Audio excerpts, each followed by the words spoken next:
attention à la tête. Je suis infirmière, alors après le Covid, ça va faire du bien d'extérioriser tout ça. De lâcher un peu les émotions. Et j'adore les sensations, donc ça va faire les deux en même temps. L'idée, c'est de faire un gros plat. Comme si tu t'éclatais dans une piscine. Okay. Pour extérioriser le Covid, Cécilia, 29 ans, tente une expérience vertigineuse. C'est lancé depuis cette passerelle, d'où l'on pratique le saut à l'élastique.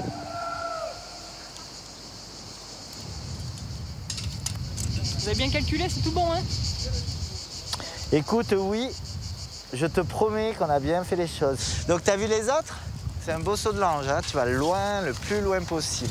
Plus tu vas loin, plus tu mets d'amplitude, plus c'est confortable. Si tant est qu'on puisse parler de confort ici, je te l'accorde. Ce saut, qui coûte 90 €, lui a été offert par sa famille, qui est aux premières loges. Et vous y êtes pas allé, vous? Non, moi, je suis un gros trouillard, moi, je suis bien sur la terre ferme. 107 mètres la séparent de la rivière. Allez, régale-toi. 3, tu pousses fort. 1, 2, 3, pousse. Super, ça c'est bien.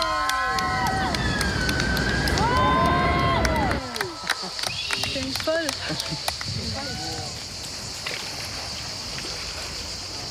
Le sauter, c'est... je sais pas, on se sent dans le vide, voler, c'est ouf, c'est à faire. Une plongée revigorante dans un des paysages les plus spectaculaires de France. Les gorges du Tarn. Entre Lozère et Aveyron, la rivière s'est frayée un chemin entre le Causse Méjean, le Causse de Sauveterre et le Causse Noir. 50 km de falaises. Et au fond, une eau vert émeraude. Un canyon très apprécié des amateurs de sensations fortes. Bonjour! Dans l'eau, comme dans le ciel. Il y a des fourmis dans le ventre quand on est debout, là. Dans ce coin isolé, parmi les moins peuplés de France, le tourisme fait vivre quelques dizaines de familles. Mais la haute saison est courte. Tout se joue entre juillet et août. Le business le plus stratégique de la région, la location de canoës. Pas moins de 17 loueurs. Dans ce bourg de 50 habitants, 2 concurrents se font face. L'un d'eux, l'historique, est tenu par Muriel Simon, toujours aux petits soins pour ses clients. Voilà, ce parcours s'appelle le Sublime Parcours. D'accord. En temps réel de rame, quelqu'un qui va monter dans son bateau et qui ne va pas s'arrêter mettrait à peine 4 heures, 4 heures et demie. Ouais. Mais bon, moi je pense que vous en avez pour un petit moment. Ouais, à mon avis, oui. Voilà, et puis on vous l'expliquera. C'est le beau-père de Muriel qui, le premier, a introduit le canoë dans les gorges. En 1973, voyant le succès de cette activité dans le Verdon, cet ingénieur à la retraite achète ses 8 premiers bateaux. Presque 50 ans plus tard, ses enfants ont pris la relève. L'entreprise familiale prospère, 14 salariés en saison et 300 canoës. À sa tête, Jeannot, mari de Muriel, et Benjamin du fondateur. En bas, on passe au minimum toutes les heures jusqu'à 7 heures le soir. Il travaille avec son fils Charlie, 28 ans. Gardez rien dans vos poches, je vous attrape les gilets de sécurité, les pagaies, et on est parti. En pleine saison, les Simons accueillent jusqu'à 500 vacanciers par jour. Ce groupe d'amis est venu de Lille, Montpellier et Lyon pour le week-end. Allez, on est paré!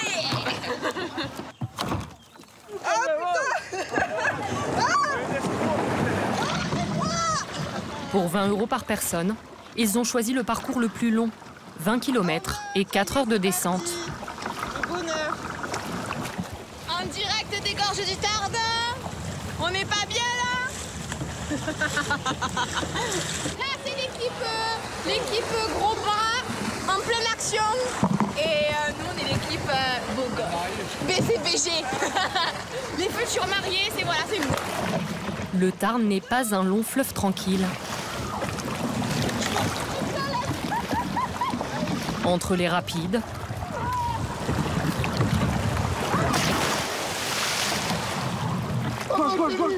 les bancs de sable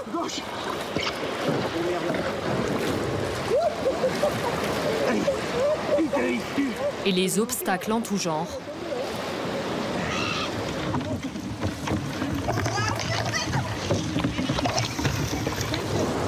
les baignades se multiplient dans une eau à 14 degrés. À peine le temps d'admirer des paysages qui ne se dévoilent qu'au fil de l'eau.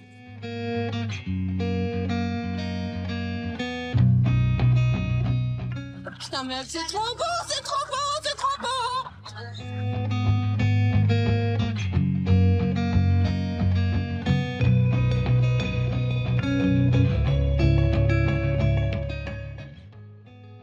« 800 000 visiteurs viennent ici chaque année. Les gorges du Tarn sont moins fréquentées que le Verdon et l'Ardèche, mais peuvent compter sur leurs habitués. David est sapeur-pompier. Magali, coach en rangement. C'est leur 3e séjour dans ce camping, avec leur fille Léonie, 8 ans. C'est trop cool. Ouais, c'est trop beau. T'as vu ça? Ils ont loué leur emplacement 144 € la semaine. Un qui bosse et les autres qui regardent.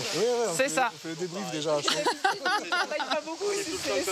Cette année, David a opté pour la tente gonflable. Et voilà. Temps d'installation. Le gros est fait. 7 minutes pour un 20 mètres carrés avec chambres séparées. On met notre matelas là, la petite là ou inversement. Là. On fait une grande chambre, c'est une 5 places mais elle s'ouvre. C'est vrai que c'est vite plus jeune. Au camping, David et Magali retrouvent toute une bande d'amis, dont Carole, institutrice. Là, comme ça, quand je regarde, ouais. Mais après, là, moi, il faut venir 2 jours après. C'est Shanghai, ça ressemble à rien. Il y a de tout partout. On a de la chance dans ce camping, c'est qu'on a la version campeur paresseux, quoi, voilà. Avec sa famille, Carole a opté pour ce qu'on appelle un lodge. Donc la terrasse. Elle est grande, elle est bien. Ouais, c'est grand. Donc t'as vu, on pourra mettre votre table. Sinon, oui. Tu vois, si on veut se mettre là. Oui. Bon, là, Pour sa terrasse, cuisine, son espace cuisine et 5 couchages, Carole a payé 500 € la semaine. Carole, tu l'aimes comment la saucisse? Bien cuite. Comme la majorité de la cinquantaine de campings des Gorges, celui de la Blaquière est une affaire familiale. Caroline Escribano, 42 ans, a pris la suite de ses parents. Là, en l'espace de 3 semaines, on a fait 3 mois de réservation. C'était inespéré. Elle est aidée par son mari Damien. Bon. Ça va, mon petit cœur? Oui. T'as bien mangé? Au bout du fil, leur fils, Yann, 5 ans. T'as mangé tous les chips? En haute saison, ses parents travaillent 17 heures par jour. Alors le petit est en pension chez ses grands-parents. Et comment on t'aime avec papa? Plus grand que tout. Voilà, plus grand que tout. Hein, bisous, mon petit chérie. cœur. Bisous, on t'aime fort. Allez, oui. Allez, à demain. À demain. Bisous. Dors bien. Ciao. Ouais, ciao. On est courte parce que sinon, ça allait prendre... Mais ouais. Non, ça va après. C'est sur le moment. Et puis après, ça passe. Hein. Damien est l'homme à tout faire du camping. Il faut être sacrément matinal et nocturne et ça s'arrête jamais en fait. Là je livre le pain, s'il faut dans 1 heure il faudra que je sois plombier, dans 2 heures électricien.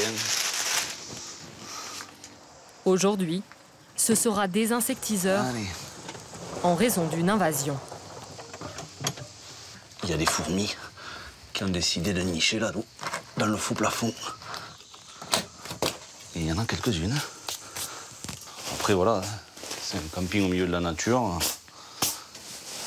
Des fois, la nature, elle se rappelle à nous. On a un castor, on a des taupes, on a des fourmis, on a un peu de tout comme ça avec quoi il faut gérer. Pour cet été incertain, Caroline a embauché 4 saisonniers au lieu de 5. On commence par cheveux et anémona, parce qu'il faut que j'aille à Cupidon J'ai une ampoule. Sa fille Lucie, 15 ans, a été mise à contribution. Ok, bon, on va les prendre en même temps. Hein. On prend la grosse bassine là et... Oui, directement. En classe de première restauration, Go. elle travaille gracieusement pour sa maman. Le drap où ça mettre, parce que le drap jetable, il y est déjà. Ça m'a jamais gênée parce que j'ai grandi ici, j'ai toujours fait ça et ça représente toute mon enfance parce que on venait les week-ends, ça me rappelle plein de souvenirs. Enfin, je me vois pas passer un été sans venir ici au moins un mois, quoi. Ah ouais, là, on est libre. Ouais. Ça fait trop du bien. Après l'effort, le réconfort sur la plage du camping pour Lucie et sa copine Emma, qui lui donne un coup de main. Un petit goût de vacances. Allez, à combien de degrés? Je sais pas, là, il doit être à 18, je sais pas, 18, 19, 20, par là. Ah oui, pas plus. Non, mais ça va. Mais la tranquillité ne dure jamais très longtemps. Qu'est-ce que vous cherchez, madame? Ma GoPro, il vient de tomber et il a lâché la GoPro, il a tout lâché. Ça fait chier. Bon, elle est partie avec le courant, c'est pas la peine d'aller la chercher là-bas. Face au désespoir de la vidéaste, Lucie et Emma tentent une plongée. Butin de pêche, la paire de lunettes de son amoureux. Putain, c'est pas vrai, pour avoir tes lunettes et pas ma GoPro, quoi, je comprends pas. Non, tu pas. Un quart d'heure plus tard, Je l'ai retrouvée. Oui, elle est là. c'est finalement une autre vacancière qui retrouvera l'objet tant désiré. Elle t'a trop géré là. C'est quoi, t'as trop géré? Tu sais qu'il y a des données de faux dedans là? Yes. Le camping n'est ouvert que d'avril à octobre. Mais Caroline et Damien en vivent toute l'année et n'ont pas besoin de prendre un deuxième emploi l'hiver. Si les patrons de camping s'en sortent, pour les hébergements haut de gamme, c'est plus compliqué. Le château de la Case, l'un des rares hôtels de luxe des Gorges. Une bâtisse du XVe siècle, transformée en 4 étoiles. Des chambres, entre 150 et 300 € la nuit, que l'on s'offre pour de grandes occasions. Comme ce couple, venu fêter son anniversaire de mariage. Alors ce qu'il y a de bien, c'est quand on se prend... Moi, hier matin, je me suis mis là, j'ai tiré un peu le rideau et la vue sur la montagne est impeccable. La vieille bâtisse fascine ses visiteurs, mais tourmente son jeune directeur. Ah bah c'est parfait, ça remarche. Avec l'aide de sa famille, Jonathan Maradé, 35 ans, originaire de Clermont-Ferrand, a racheté le fonds de commerce il y a 5 ans. Ça sent bien l'humidité. Ah, c'est pas bon du tout, ça. Depuis, il compose quasi quotidiennement avec des problèmes d'entretien. Bon, avec un peu de chance, c'est simplement de juin, mais si t'as de l'eau qui s'infiltre par là, t'es obligé de refaire tout ton bac de douche. Donc c'est gagné. Si on peut éviter des frais cette année, ce serait bien. Ouvert 6 mois sur 12, l'hôtel affiche en moyenne un taux de remplissage de 60%. Et il faut payer les salaires. Vous avez demandé de réserver une table ce soir, il me fallait juste l'heure pour le dîner. Réceptionniste, cuisinier, gouvernante, pas moins de 16 employés pour 16 chambres. Mine de rien, c'est pas des chambres Ibis ou des hôtels basiques, du coup c'est de la pierre, donc il y a beaucoup de poussière, c'est du travail. Puis il n'y a pas d'ascenseur, on n'est pas vraiment aidé, c'est des charges à porter à la main, mais bon, ça entretient la forme. Une galère dans laquelle Jonathan a embarqué sa compagne, Kathleen. Elle rêvait d'ouvrir un bar à bière. Elle se retrouve aujourd'hui à la comptabilité. C'est vrai que les fournisseurs, ils me connaissent, ils savent que je suis toujours un peu en retard. Elle gère les factures et se débat avec de lourdes pertes. 50 000 € l'an dernier. Si j'arrête, je pourrais pas reprendre. Parce que t'as la déprime qui tombe, t'as la fatigue qui tombe. Tu dis, ouais, je vais jamais y arriver. Je vais jamais en voir le bout. Mais en vrai, ça passe. Malgré tout, le couple s'accroche. Pour sauver leur affaire, Jonathan et Kathleen misent sur le restaurant. Ça, c'est bon. Un petit paquet de sable de vrac. Ils ont chargé Roland, le chef cuisinier, un ancien de chez Guy Savoie, d'élaborer une carte gastronomique. Donc c'est un risotto au riz vénéré. C'est un riz qui est tout noir et qui tenait très bien à la cuisson et qu'on a lié avec de la tome de Rodez. Là à côté, on a une petite mousseline de patates douces violettes. Des plats sophistiqués pour attirer une nouvelle clientèle qui ne viendrait pas au château pour passer la nuit, mais pour dîner. En premier, c'est le filet de bœuf d'Aubrac. Avant de lancer la carte, le foie gras poêlé dessus. Bonne dégustation, messieurs, dames. test sur les employés du château. Pour le plus grand plaisir de Sonia, la gouvernante. Ça fait combien de fois que vous vous servez? Je sais pas, la 4e peut-être. Mais franchement, cette assiette, elle est trop bonne. Non, ceux qui vont passer à côté de cette année au château de Pécase, ils vont rater quelque chose. Rien à dire. Très bien, chef. Continuez comme ça. La restauration, un pari audacieux dans une région où il y a peu de passages. À 898 mètres d'altitude, le Cosméjean, l'un des endroits les moins peuplés de Lozère. Un habitant au kilomètre carré. Cathy et Sébastien, 19 ans de vie commune, ont tout quitté pour s'installer ici. C'est calme. Ouais, j'adore. Mais vous vous sentez pas trop seul ici? Ah non. Non, au contraire. Mais si on est là, c'est que, voilà, la foule... Cathy et Sébastien rachètent ce restaurant l'an dernier. L'établissement a alors mauvaise réputation, tarif élevé, qualité discutable, mais il dispose d'un atout, le panorama sur les gorges. Alors, est-ce qu'il y a du vautour?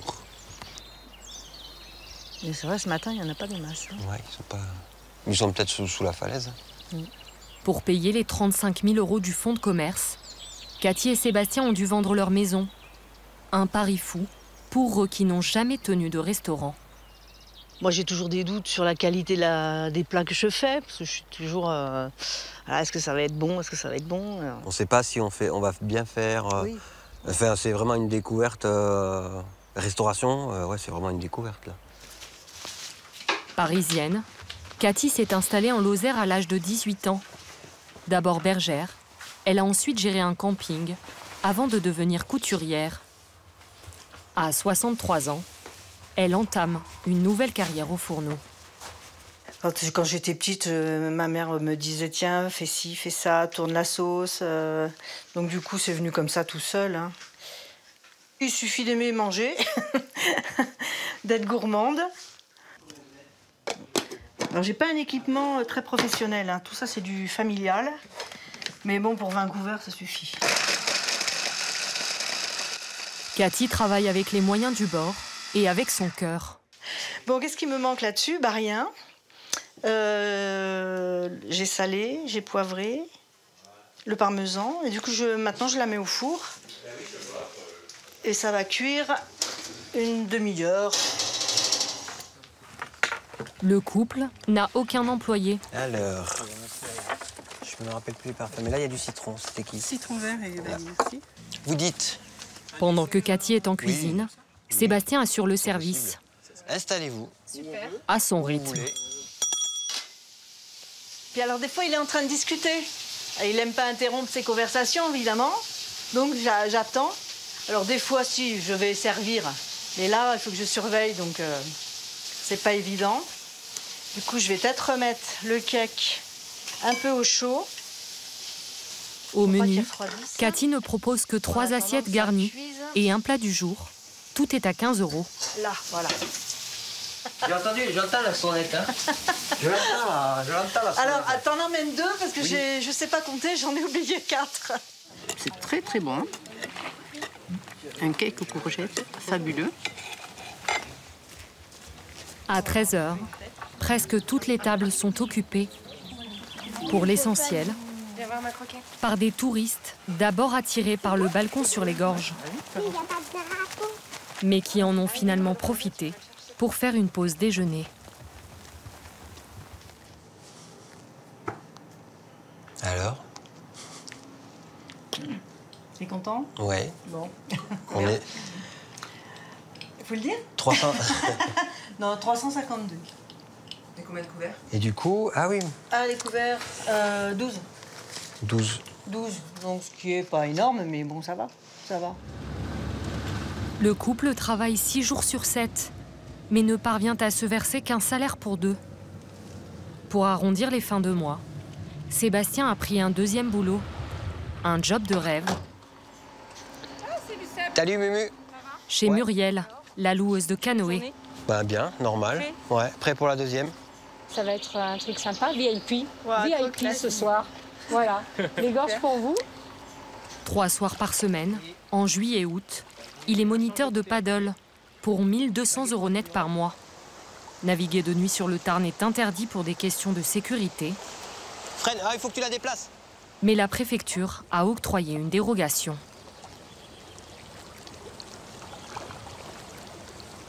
Vous entendez qu'on n'entend rien?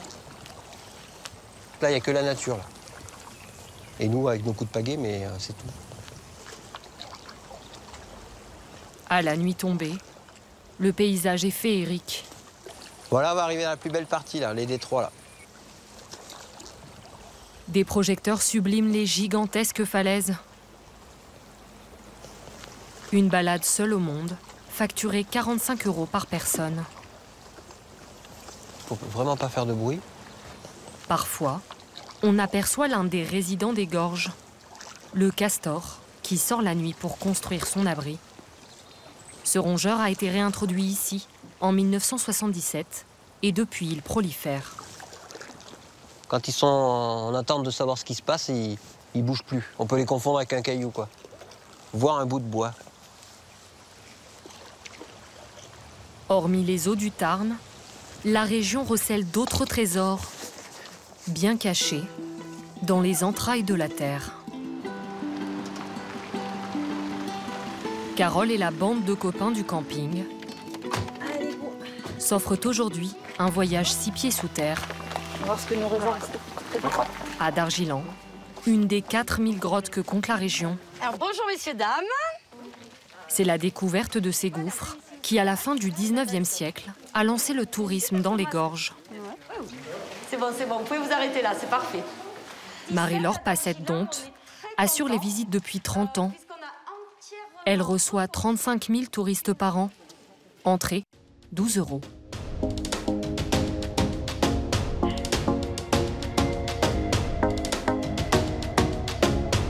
Alors ça, je suis sûre que tout le monde connaît. Hein. Petit à petit, les gouttes d'eau forment la stalactite. Super. Et en bas, la stalactite, c'est très facile pour se rappeler. Vous faites mythe monte et tite tombe. Ces 110 mètres de dénivelé permettraient de faire entrer sans encombre le Sacré-Cœur. Vous verrez l'effondrement. Alors l'effondrement, c'est 60 mètres d'énormes blocs calcaires qui se sont détachés de la voûte.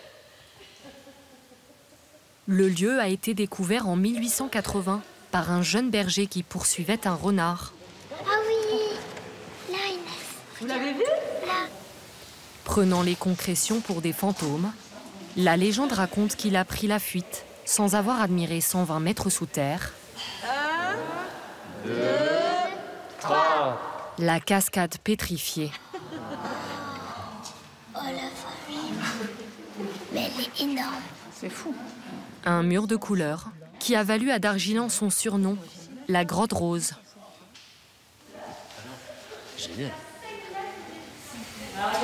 Tout ça fait par la nature, c'est sympa quand même. Cette grotte est aussi une histoire de famille. Le père de Marie-Laure tenait une boucherie dans un village voisin. Un de ses clients, alors propriétaire de la grotte, accepte de la lui vendre en viager. C'était en 1977. C'était vraiment son but. Donc j'étais contente. Je me disais, tu seras peut-être pas plus mal qu'à la boucherie. À sa mort, Huguette, sa femme, ses enfants Marie-Laure et Alain reprennent le flambeau. En 1994, Alain se marie avec Corinne dans la grotte. Un curé téméraire célèbre la messe. Il n'y avait pas d'art. Les prêtres n'étaient pas très contents d'aller dans une grotte, en fait. C'était pas béni, c'était pas bien. Et lui, il a dit, mais c'est super, vous aimez cet endroit, mais pourquoi vous ne marierez pas donc dans le lieu que vous aimez? Donc, il nous a compris, il a trouvé ça fabuleux. Et ouais, c'était génial. Donc là, c'était complètement bouché. Il a fallu élargir tout ça à l'explosif. Pour cela, j'ai été faire un stage d'artificier dans le Gard. Alain a passé 15 ans de sa vie à façonner 1,2 km de parcours pour les visiteurs, sans architecte ni outils mécanisés. Donc on a tout amené à certains endroits avec une petite brouette quand il y avait des passages sans marche, mais beaucoup à dos d'homme. Le ciment, c'était des sacs de 50 kilos. Quand on est adolescent, ça tasse un peu et c'est pour ça qu'aujourd'hui, j'ai pratiquement plus de disques intervertébraux. je le paye un peu. Mais enfin bon, quand on voit le travail accompli, on est content de l'avoir fait. Alain continue d'assurer l'entretien et veille comme la prunelle de ses yeux sur les 226 ampoules capricieuses de la grotte. Il vaut mieux avoir des vis de rechange parce que quand vous les tombez dans le chaos, vous ne les retrouvez pas tous. Je serais jaloux qu'un électricien vienne changer une lampe à ma place. Une grotte qui dispose d'une piscine naturelle. Le petit plaisir rafraîchissant de Marie-Laure. J'y vais doucement, hein, parce qu'elle est à 8 degrés. Oh, c'est magnifique.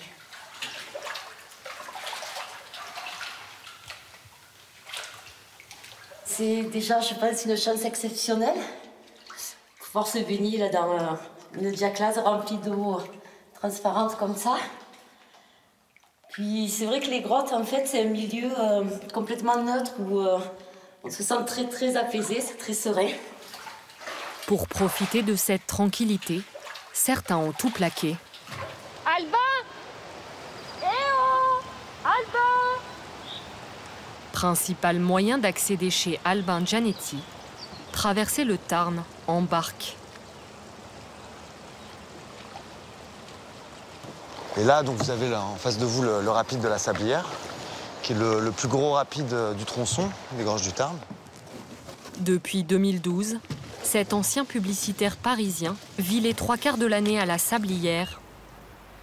Un hameau bâti au XIe siècle, jadis habité par des moines bénédictins, aujourd'hui propriété d'une famille belge, qui en échange du gîte, a confié à Albin le soin de faire revivre le lieu. Donc là, vous avez un authentique parquet Versailles, comme au château. On en est très fiers. Je suis monté à Versailles pour voir le parquet de là-bas. Et je suis un peu chauvin, j'ai l'impression que le nôtre est de meilleure qualité. Donc là, un nouvel espace cuisine. Il y a 3 cuisines dans le hameau. Le hameau compte une demi-douzaine de maisons, 30 lits et 6 salles d'eau. C'est-à-dire qu'on a les salles d'hygiène dans les placards, camouflés. En quête de sens, l'ancien publicitaire a créé une association. Il accueille ici des stages d'agriculture ou de musique. Albin se pose en apôtre du bien-être. Alors attention au café, vous savez que ça acidifie les corps. Hein. Eh oui. Et on se rend compte que toutes les maladies, notamment le cancer, se développent sur des corps acides. Depuis 3 mois, Vanessa est hébergée ici, avec son fils Kylian, 12 ans. À la simplicité volontaire, à la sobriété heureuse. Il y a quelques mois, elle a dû arrêter son travail d'accordeur de piano pour raison de santé. D'arriver ici et d'échanger, de rencontrer du monde, ça m'a redonné le goût de plein de choses, de regarder ce qui se passe devant et pas de m'apitoyer sur mon sort, par exemple. La courgette, est-ce qu'elle est prête? Oui, elle est prête. Les pensionnaires paient en fonction de leur salaire, 2% de leur revenu mensuel pour une nuit. Comme dans une communauté, ils sont aussi invités à mettre la main à la pâte. Le quinoa, on le laisse. Au hameau, on récolte du quinoa, des salades et des orties. Tu pinces dessous, sans arracher. Et grâce à ça, en fait, tu te fais pas du tout piquer. Je suis sciée, je suis même pas piquée. Bah non, tu prends, ramasses en conscience. Avec le couteau, ça me... Passer à la moulinette avec de l'huile et du sel, ça donne du pesto d'ortie. C'est vraiment bon. Pas du goût des enfants. Oh. Allez, je veux goûter. Il a goûté, je veux goûter. McDo, ouais, c'est vrai que c'est mieux. C'est du patin, hein. C'est mieux le restaurant qu'on a. Avec le couteau, ça. Pas de McDo et peu de réseau. Un des endroits préférés de Kylian et de son copain Geoffrey venu passer les vacances au hameau, c'est ce balcon. Je suis en train de jouer ici. Moi aussi. Seul endroit où l'on capte. Bah là, c'est la connexion. C'est une canne à pêche. Faut pas la bouger de trop parce que sinon, bah, ça tombe. Elle est accrochée avec un truc bleu, ouais, un fil bleu et un parpaing. Une vie recluse, voire totalement coupée du monde quand le Tarn se réveille.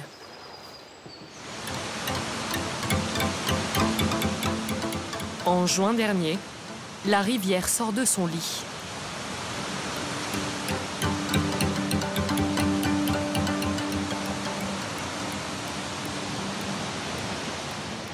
En live du pas de soucis.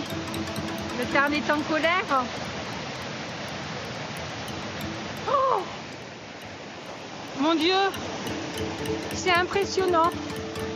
Mon Dieu, il y a tous les bateaux qui sont partis. Suite à des pluies diluviennes, le niveau de la rivière monte de près de 7 mètres en quelques heures. Un sale coup pour les loueurs de canoës comme Muriel Simon, dont les bureaux sont littéralement sous l'eau.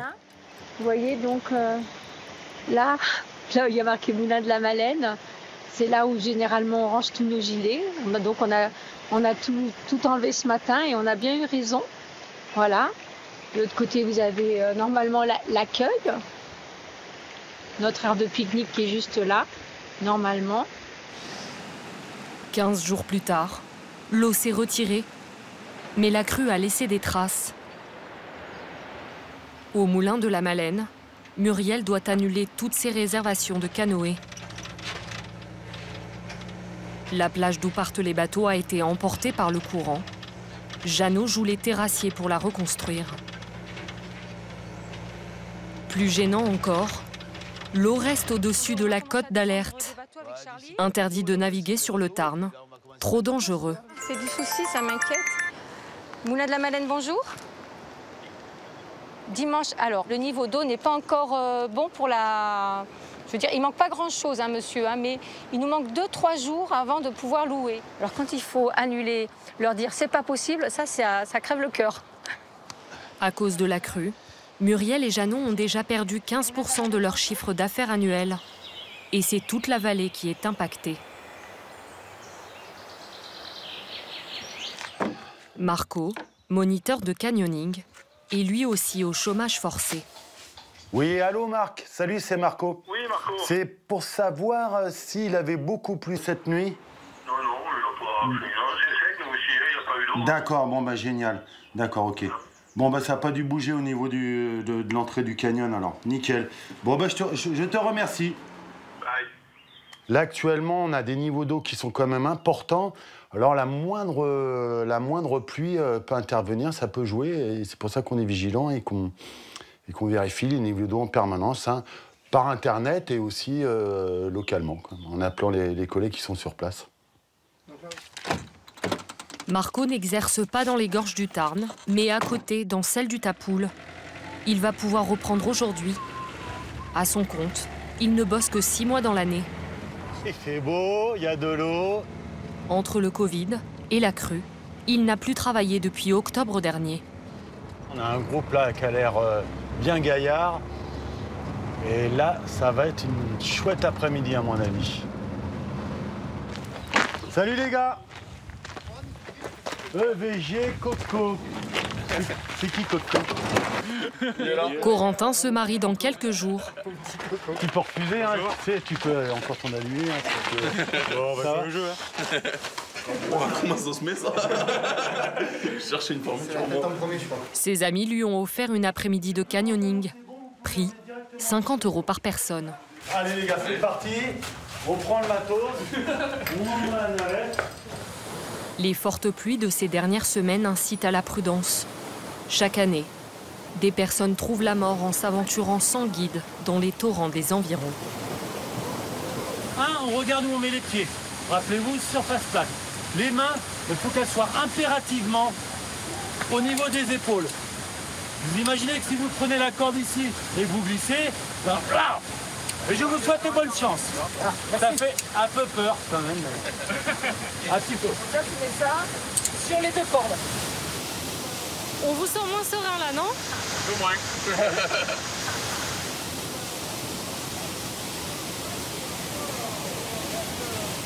Au menu, descente en rappel. Plongeons dans une eau à 12 degrés. Glissade. C'est chaud l'histoire. Bon, j'y vais, mais j'ai peur. Passage en rampant sous les rochers.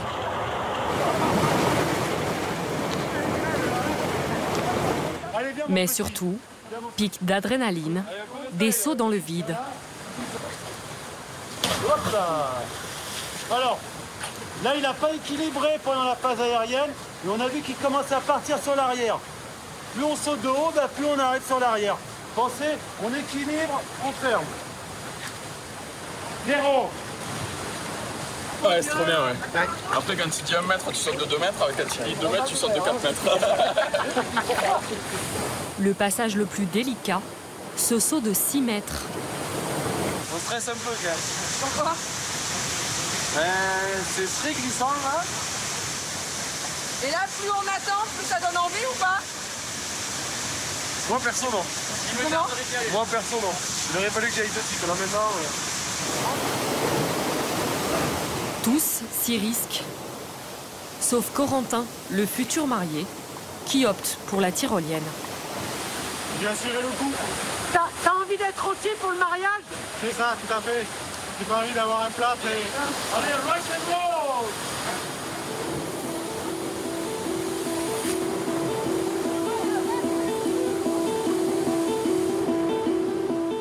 Les sensations fortes, ces deux-là ne vont pas les chercher au fond des canyons, mais sur les cimes. Il a plu finalement? Je crois pas. Vu la canne qu'il fait. Ouais, c'est clair. Quoi, vous montez si haut? Eh ben, les plus jolies lignes, elles sont en haut, on va dire. On a une plus belle vue. Ça se mérite? Ouais, ça se mérite, les lignes comme ça. Leur ligne, c'est une slackline. Bon, elle est toujours là, notre ligne. On nous l'a pas volée. On nous l'a pas volée. Une sangle de 50 mètres de long, sur laquelle Vivien et Amaury aiment jouer les funambules. Pour installer, bien sûr, il faut que le rocher soit sain. On sonde le rocher au marteau en fonction du son qu'il fait. On perce à tel ou tel endroit. Et après, on s'ancre dessus une fois que c'est sec. T'es prêt? Ouais, attends, je vais m'attacher d'abord. Ouais. Vivien est assuré par une corde en cas de chute. Sous ses pieds, 30 mètres de vide. Première difficulté, se mettre debout sur une sangle de moins de 3 cm de largeur qui ne cesse de bouger.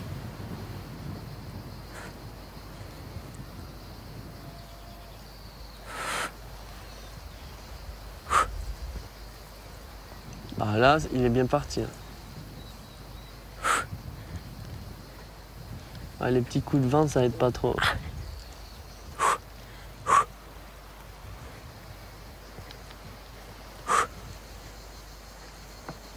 Vivien, 27 ans, est technicien cordiste de profession.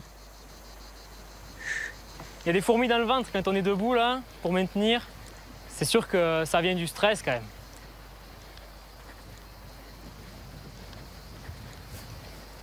Allez. C'est bien ce qu'il a fait? Ah ouais, là. Solide, mon gars. Comment tu te sens, là? Concentré. Non, là, je kiffe, bien sûr. What? Ça déconcentre de parler ou pas? Forcément, ouais. Je suis cramé. J'ai plus de bras. Ah, c'est au bras que ça fait mal? Ouais. Mine de rien, on reste facilement un petit quart d'heure avec les bras en l'air et là, j'ai les deltoïdes qui commencent à chauffer un petit peu. Il a fallu 8 ans de pratique et des heures d'entraînement à Vivien pour parvenir à ce résultat. Allez, régale-toi. Y a plus qu'à. Sinon, il y a les vautours qui vont venir te chercher, de toute façon, ils sont là. Son copain Amaury, employé chez un loueur de canoë des gorges, est moins expérimenté.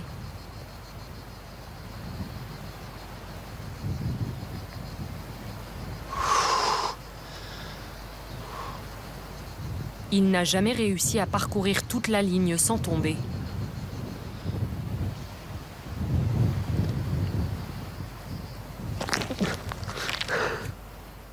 Aïe, aïe.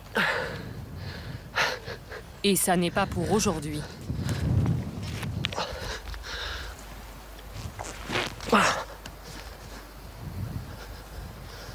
Allez mec, tu te mets à la moitié et tu fais le retour. C'est plus simple des fois.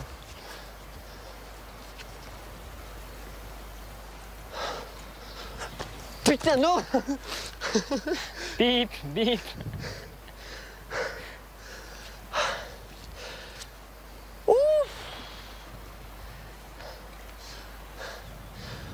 Bon, ben, je suis cramé, mon gars. Ça sera pas pour aujourd'hui. Ah, non. Il y a encore toute la vie pour essayer. Punition supplémentaire pour ceux qui n'y arrivent pas. Revenir au point de départ à la force des bras. Ça monte.